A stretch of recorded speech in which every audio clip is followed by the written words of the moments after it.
नमस्कार मंडळी, स्वागत आहे तुमचे शेती आणि सरकारी योजना या यूट्यूब चॅनेलमध्ये। जर तुमच्याकडे एक रकमी मोठी रक्कम असेल आणि ती अशा ठिकाणी गुंतवायची असेल जिथे पैसे सुरक्षित राहतील, तसेच दर महिन्याला नियमित उत्पन्न मिळेल, तर आजचा हा व्हिडिओ तुमच्यासाठी खूप महत्त्वाचा आहे। आज आपण पोस्ट ऑफिसच्या मंथली इन्कम स्कीम म्हणजेच MIS योजनेबद्दल सविस्तर माहिती जाणून घेणार आहोत, म्हणून व्हिडिओ शेवटपर्यंत नक्की बघा। व्हिडिओ सुरू करण्यापूर्वी एक छोटीशी विनंती आहे, तुम्ही जर या चॅनेलवर पहिल्यांदाच आला असाल तर चॅनेलला नक्की सबस्क्राइब करा, जेणेकरून संपूर्ण अपडेट्स तुम्हाला वेळेवर मिळतील। चला तर मंडळी, व्हिडिओला सुरुवात करूया। या योजनेची खास गोष्ट म्हणजे एकदाच गुंतवणूक केल्यानंतर तुम्हाला दर महिन्याला व्याजाच्या स्वरूपात निश्चित रक्कम मिळते। त्यामुळे अनेक निवृत्त कर्मचारी, ज्येष्ठ नागरिक आणि नियमित मासिक उत्पन्न शोधणाऱ्या लोकांसाठी ही योजना आकर्षक ठरते। या व्हिडिओमध्ये आपण जाणून घेणार आहोत पोस्ट ऑफिस MIS योजना नेमकी काय आहे, ती कशी काम करते, कोणाला या योजनेचा लाभ घेता येतो, व्याजदर किती आहे, सिंगल आणि जॉईंट अकाउंट मध्ये काय फरक आहे आणि योग्य नियोजन करून कुटुंबाला दर महिन्याला 22,200 पर्यंत उत्पन्न कसे मिळू शकते। म्हणून हा व्हिडिओ शेवटपर्यंत नक्की पहा। कल्पना करा की तुमचे वय 60 वर्ष आहे किंवा तुम्हाला PF, ग्रॅच्युइटी, मालमत्ता विक्री किंवा इतर कोणत्याही मार्गाने एक मोठी रक्कम मिळाली आहे। अशा वेळी प्रत्येकाच्या मनात एक प्रश्न येतो, हे पैसे कुठे गुंतवावेत? शेअर मार्केटमध्ये गुंतवणूक केल्यास परतावा जास्त मिळण्याची शक्यता असते, पण त्यामध्ये चढउतारही असतात, त्यामुळे जोखीम स्वीकारावी लागते। अनेकांना अशी जोखीम घ्यायची नसते, त्यांना त्यांच्या गुंतवणुकीची सुरक्षितता सर्वात महत्त्वाची वाटते। अशा परिस्थितीत पोस्ट ऑफिसची मंथली इन्कम स्कीम हा एक पर्याय म्हणून समोर येतो। या योजनेमध्ये गुंतवलेली रक्कम सरकारच्या नियमानुसार सुरक्षित असते आणि ठरलेल्या व्याजदरानुसार दर महिन्याला उत्पन्न मिळत राहते, म्हणजेच तुमची मूळ गुंतवणूक सुरक्षित राहते आणि त्यावर मिळणारे व्याज प्रत्येक महिन्यात तुमच्या खात्यात जमा केले जाते। आता एक महत्त्वाचा मुद्दा समजून घेऊया।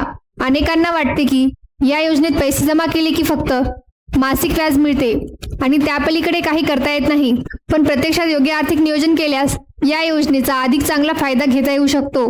समजा तुम्हाला दर महिन्याला मिळणाऱ्या व्याजाची तातडीने गरज नाही, अशा वेळी ते मासिक व्याज खर्च न करता पोस्ट ऑफिसच्या रिकरिंग डिपॉझिट म्हणजेच RD खात्यात नियमित जमा केले तर त्या रकमेवर पुढे स्वतंत्रपणे व्याज मिळू शकते।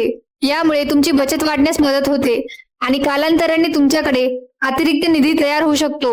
म्हणजेच नियमित मिळणारे मासिक उत्पन्न आणि शिस्तबद्ध बचत या दोन्ही गोष्टींचा एकत्रित फायदा घेता येतो।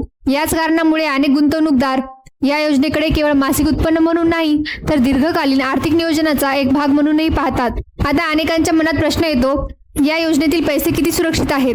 या योजनेचे सर्वात मोठे वैशिष्ट्य म्हणजे ती पोस्ट ऑफिस मार्फत चालवली जाते आणि तिचे नियम भारत सरकार निश्चित करते। त्यामुळे गुंतवणुकीच्या सुरक्षिततेच्या दृष्टीने अनेक लोक या योजनेवर विश्वास ठेवतात। या योजनेचा कालावधी 5 वर्षांचा असतो। या कालावधीत तुम्हाला दर महिन्याला व्याज मिळत राहते आणि मुदत पूर्ण झाल्यानंतर तुमची मूळ गुंतवणूक परत दिली जाते। म्हणून ज्यांना नियमित मासिक उत्पन्न आणि भांडवलाची सुरक्षितता या दोन्ही गोष्टी महत्त्वाच्या वाटतात, त्यांच्यासाठी ही योजना उपयुक्त पर्याय ठरू शकते।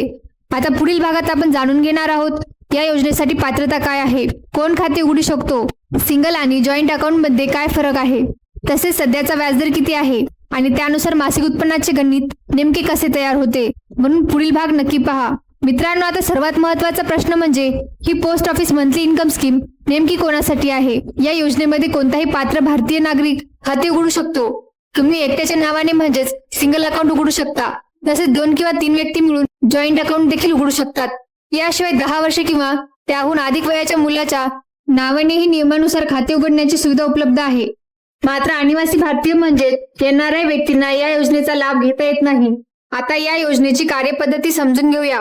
समजा तुम्ही आज पोस्ट ऑफिस मध्ये जाऊन या योजनेबाबत एक रक्कम जमा केली। खाते सुरू झाल्यानंतर पुढील महिन्यापासून त्याच तारखेला तुमच्या खात्यात व्याज जमा होण्यास सुरुवात होते। हे व्याज दर महिन्याला मिळत राहते। म्हणून ज्यांनी घर खर्च, औषधोपचार किंवा इतर नियमित खर्चासाठी निश्चित उत्पन्नाची गरज असते, त्यांच्यासाठी ही योजना उपयुक्त ठरते। आता व्याजदराबद्दल जाणून घेऊया। सध्या या योजनेवर वार्षिक 7.4% व्याजदर लागू आहे। सरकार वेळोवेळी लहान बचत योजनांच्या व्याजदरांचा आढावा घेते। मात्र या उदाहरणामध्ये 7.4% या व्याजदरानुसार गणित समजून घेत आहोत। आता खाते प्रकार आणि गुंतवणुकीची मर्यादा समजून घेऊया। जर तुम्ही सिंगल अकाउंट उघडत असाल तर कमाल गुंतवणुकीची मर्यादा 9 लाख रुपये आहे आणि जर जॉईंट अकाउंट उघडले तर एकूण कमाल गुंतवणूक 15 लाख रुपये करता येते। जॉईंट अकाउंट मध्ये सहभागी असलेल्या प्रत्येक सदस्याचा हिस्सा समान मानला जातो। उदाहरणार्थ पती आणि पत्नी यांनी मिळून 15 लाख रुपयांचे जॉईंट अकाउंट उघडले तर दोघांचाही हिस्सा प्रत्येकी 7,50,000 रुपये मानला जातो. आता पाहूया 15 लाख रुपयांच्या गुंतवणुकीवर मासिक उत्पन्न किती मिळू शकते. जर जॉईंट अकाउंट मध्ये 15 लाख रुपये गुंतवले आणि वार्षिक व्याज जर 7.4% असेल तर वर्षभरात मिळणारे व्याज होते 1,11,000 रुपये. आता हेच वार्षिक व्याज 12 महिन्यांमध्ये विभागले तर दर महिन्याला जवळपास 9,250 रुपये मिळतात. म्हणजे एकदाच गुंतवणूक करून दर महिन्याला सुमारे 9,250 इतके नियमित उत्पन्न मिळू शकते. आणि गुंतवणूकदारांसाठी हा मासिक खर्च भागवण्याचा एक निश्चित स्रोत ठरू शकतो. पण इथेच थांबायचे नाही. समजा तुम्हाला दर महिन्याला मिळणाऱ्या या व्याजाची तातडीने गरज नाही. अशा वेळी हे पैसे खर्च करण्याऐवजी पोस्ट ऑफिसच्या रिकरिंग डिपॉझिट म्हणजेच RD खात्यात नियमित जमा करण्याचा पर्याय निवडता येऊ शकतो. यामुळे तुमची नियमित बचत सुरू राहते. 5 वर्षांचा कालावधी पूर्ण झाल्यानंतर एकीकडे MIS योजनेतील मूळ गुंतवणूक परत मिळते आणि दुसरीकडे RD मध्ये जमा झालेली स्वतंत्र बचतही तयार झालेली असते. अशा प्रकारे नियमित उत्पन्न आणि शिस्तबद्ध बचत यांचा एकत्रित फायदा घेता येऊ शकतो. आता प्रश्न असा आहे की जर एका व्यक्तीऐवजी संपूर्ण कुटुंबाने नियोजनबद्ध पद्धतीने या योजनेचा वापर केला तर दर महिन्याला 22,200 पर्यंत उत्पन्न कसे मिळू शकते. यासाठी नेमकी कोणती गुंतवणूक रचना वापरली जाते आणि 36 लाख रुपयांच्या गुंतवणुकीचे संपूर्ण गणित काय आहे हे आपण पुढील भागात अगदी सोप्या पद्धतीने समजून घेणार आहोत. मित्रांनो, आतापर्यंत आपण या योजनेची माहिती, व्याजदर आणि खाते प्रकार समजून घेतले. आता या व्हिडिओतील सर्वात महत्त्वाचा भाग पाहूया. अनेक जण विचारतात की पोस्ट ऑफिसच्या MIS योजनेत गुंतवणूक करून दर महिन्याला 22,200 पर्यंत उत्पन्न कसे मिळू शकते. यासाठी योग्य नियोजन समजून घेणे आवश्यक आहे. सर्वप्रथम एक गोष्ट लक्षात ठेवा, ही रक्कम एका व्यक्तीला मिळत नाही. हे उदाहरण एका कुटुंबाच्या एकत्रित गुंतवणुकीवर आधारित आहे. समजा एका कुटुंबात 4 प्रौढ सदस्य असतील, उदाहरणार्थ पती, पत्नी, वडील आणि आई. नियमानुसार प्रत्येक व्यक्तीची एकूण गुंतवणूक मर्यादा निश्चित असते. म्हणून खाते उघडताना प्रत्येक व्यक्तीची मर्यादा लक्षात ठेवून नियोजन करावे लागते. आता हे संपूर्ण गणित टप्प्याटप्प्याने समजून घेऊया. पहिली गुंतवणूक, पती आणि पत्नी मिळून एक जॉईंट अकाउंट उघडतात.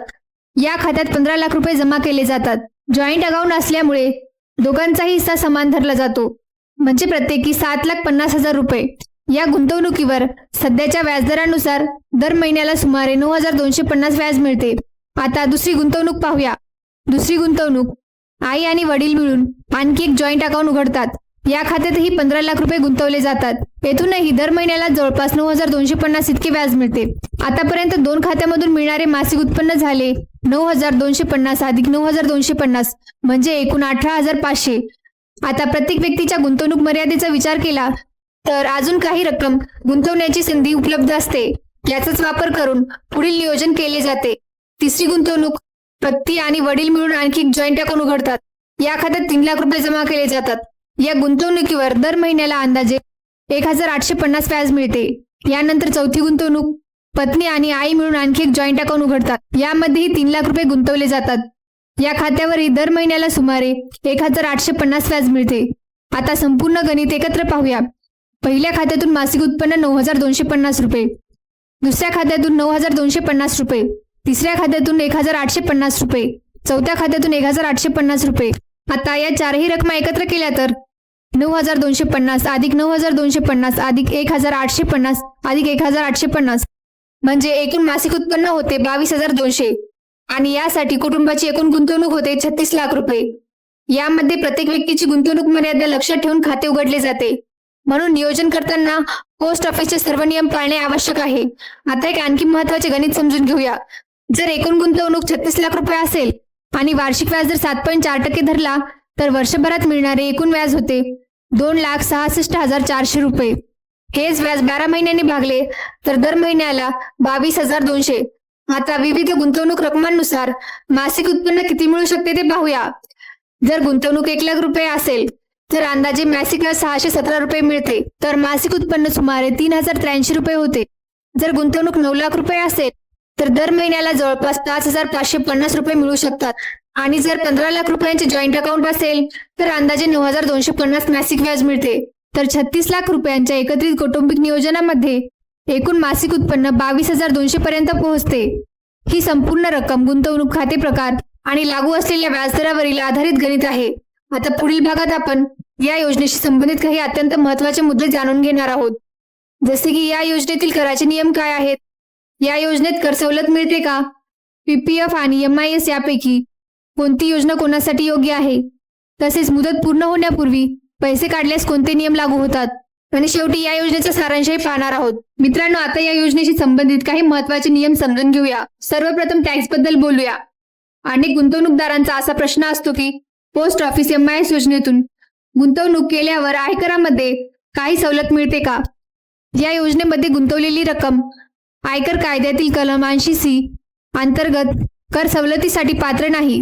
म्हणजे या योजनेत गुंतवणूक केल्यामुळे स्वतंत्र कर सवलतीचा लाभ मिळत नाही. आता मासिक व्याजाबद्दल बोलूया. या योजनेतून तुम्हाला दर महिन्याला जे व्याज मिळते ती तुमच्या एकूण वार्षिक उत्पन्नाचा भाग मानला जाते. जर तुमचे एकूण उत्पन्न करपात्र मर्यादित असेल तर लागू असलेल्या आयकर नियमानुसार त्यावर कर लागू होतो. या योजनेचा एक महत्त्वाचा मुद्दा म्हणजे मिळणाऱ्या व्याजावर पोस्ट ऑफिसकडून TDS कापला जात नाही की. मात्र याचा अर्थ असा नाही की ते उत्पन्न दाखवण्याची गरज नाही. आयकर विवरणपत्र भरताना हे व्याज उत्पन्न नियमानुसार नमूद करणे आवश्यक असते. आता अनेक जण विचारतात PPF आणि MIS यापैकी कोणती योजना चांगली? खरं तर या दोन्ही योजनांचा उद्देश वेगळा आहे. जर तुमचा उद्देश दीर्घकालीन बचत करणे असेल PPF हा पर्याय उपयुक्त ठरू शकतो. परंतु PPF मध्ये दर महिन्याला उत्पन्न मिळत नाही. त्यामधील गुंतवणुकीचा कालावधी जास्त असतो.